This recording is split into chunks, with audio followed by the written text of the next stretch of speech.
இவ்வளவு நாள் உன்னை காப்பாற்றி காப்பாற்றி காப்பாற்றி காப்பாற்றி நல்லா புரிந்து கொள்ளுங்க. கொஞ்சம் ட்ராக் கொஞ்சம் கொஞ்சம் விட்டுறலாம். இனி ஆண்டவர்கிட்டெல்லாம் கேட்டு பிரயோஜனம் இல்லை. இனி தேவனே எனக்கு அடைக்கலெல்லாம் சொல்லி பிரயோஜனம் இல்லை. எங்க நீங்க ஜெபித்து நீ பிரயோஜனம் இல்லைன்னு வருதோ அந்த இடத்துல ஒரு சத்தியத்தை புரிந்து கொள்ளுங்க. என் பிரச்சனைக்கு முற்றுப்புள்ளி வைக்கிற டைம் வந்து விட்டது.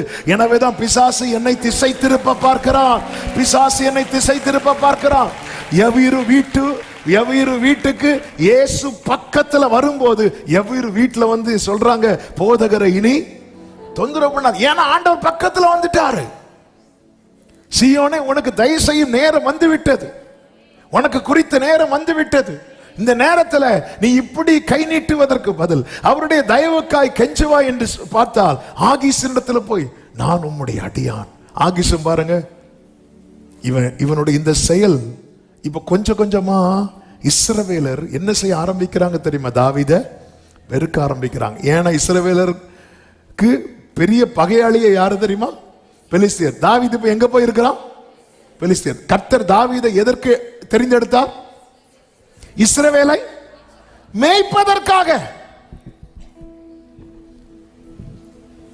ஏன் ஆண்டவர் மதில் எழுப்புறார் தெரியுமா? தாவீதை, எனக்கும் ஃபியூச்சர் முக்கியம். உனக்கு உன் கரண்ட் சிச்சுவேஷன் முக்கியமா இருக்கலாம், எனக்கும் ஃபியூச்சர் முக்கியம்.